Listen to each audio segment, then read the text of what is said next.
Bienvenue dans ce nouvel épisode de Space. Aujourd'hui, nous vous emmenons sur la comète Chury. Le petit robot Philae a trouvé sur sa surface certains types de molécules organiques, des éléments considérés comme des briques de la vie. Mais avant d'aborder le thème central de cette édition, voici les dernières infos en provenance de l'univers.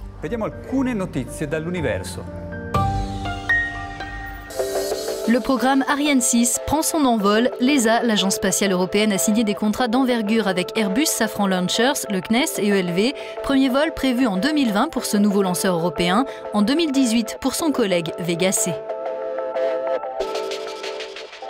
Une équipe du CERN à Genève participe à un projet européen visant à démontrer la faisabilité d'un bouclier magnétique qui protégerait les spationautes des radiations cosmiques lors des missions dans l'espace lointain, une technologie similaire à celle utilisée pour le grand collisionneur de Hadron.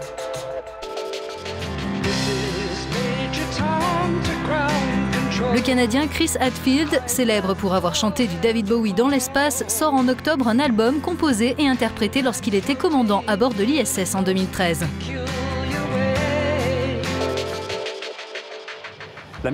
Rosetta bouleverse notre vision des comètes et nous offre de nouvelles perspectives sur les origines de la vie. Voyons de quelle façon.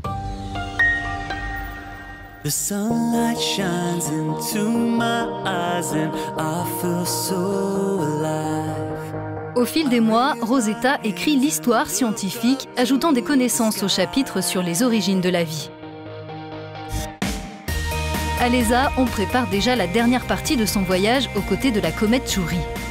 La sonde a récemment pu l'observer à son périhélie, le point de son orbite le plus proche du Soleil, là où son activité se réveille. L'énergie solaire croissante réchauffe les glaces souterraines de la comète, qui rejette alors des gaz et des poussières. Pour se protéger, Rosetta a dû s'éloigner de plusieurs centaines de kilomètres. Quand la comète se calme, quand il y a moins de poussière dans son atmosphère ou coma, ça veut dire que la sonde peut à nouveau s'approcher du noyau cométaire, ce qui améliorera nos chances de rétablir notre communication avec l'atterrisseur. La dernière fois que le robot Philae a communiqué avec la Terre via son vaisseau mère Rosetta, c'était le 9 juillet. Par la suite, les deux appareils étaient trop éloignés l'un de l'autre pour rester en contact. Bien sûr, on rêve de pouvoir vraiment rétablir le contact et recevoir à nouveau des données scientifiques en provenance de la surface. Par exemple, des images qui pourraient nous montrer en quoi le sol est différent aujourd'hui, après le périhélie, de ce qu'il était en novembre.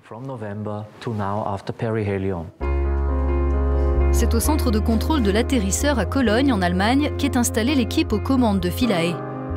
Nous obtenons l'autorisation exceptionnelle de pénétrer dans ces locaux.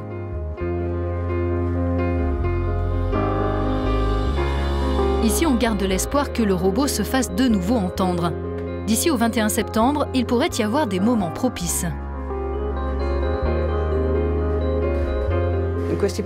Pendant ces laps de temps, qui durent environ 1 à 2 heures et interviennent 2 fois par jour, on essaie d'envoyer des ordres à l'atterrisseur et de communiquer avec lui. Si Philae s'avère capable de capter le signal et de faire fonctionner ses instruments, les scientifiques auront alors une dernière chance de réaliser des tests importants. En lien avec la communauté scientifique, nous avons préparé une série de tâches qu'elle a l'intention d'effectuer une fois le contact rétabli. Nous allons aussi essayer de mettre en œuvre des opérations plus complexes, comme réaliser des forages, si possible. L'arrêt de la mission Rosetta, entamée en 2004, a été reporté de 9 mois jusqu'à fin septembre 2016.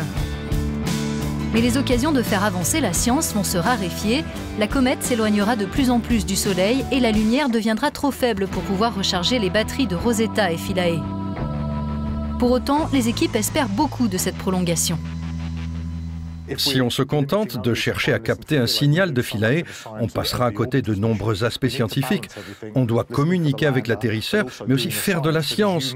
On n'aura pas d'autre occasion. Il faut saisir notre chance de pouvoir faire ces observations. Des observations cruciales, l'atterrisseur Philae en a déjà livré beaucoup.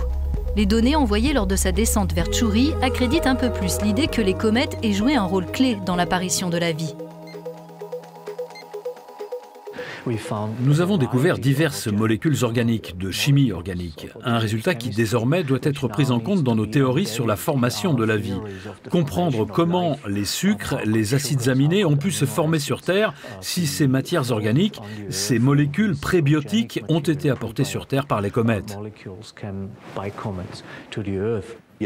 Oui, il y a des matières organiques, mais il est important de souligner et d'insister là-dessus que ce sont les briques élémentaires de la vie. Ce ne sont pas des organismes vivants, ce sont des éléments qui peuvent aboutir à la création de la vie. En attendant, il faut déjà envisager la fin de mission de Rosetta, qui avait rejoint l'orbite de la comète le 6 août 2014. À terme, la sonde, vaisseau mère de Philae, rejoindra son enfant sur Tchouri. Lors des dernières semaines de la mission, on a l'intention de faire une descente en spirale en direction de la comète. On pense être en mesure de voler très près, bien en dessous de 10 km de distance. Il est très probable que nous puissions prendre des images spectaculaires à de très courtes distances. Puis, à la fin, on laissera l'engin se poser ou heurter la surface. 9 mois après l'arrivée de Philae sur la comète, la mission a permis d'accroître de manière spectaculaire nos connaissances sur ce type de corps céleste, mais aussi d'alimenter notre fascination pour l'exploration spatiale.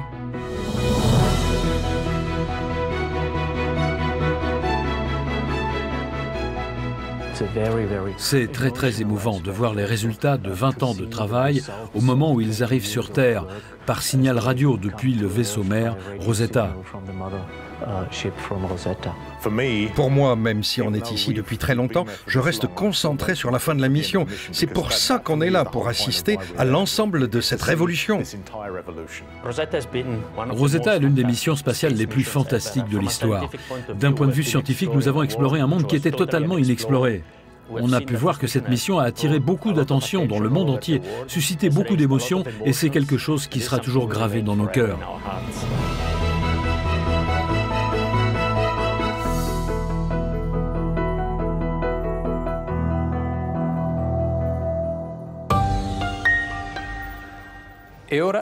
Place à présent à notre Académie des astronautes consacrée aujourd'hui aux conséquences sur la santé du séjour dans l'espace.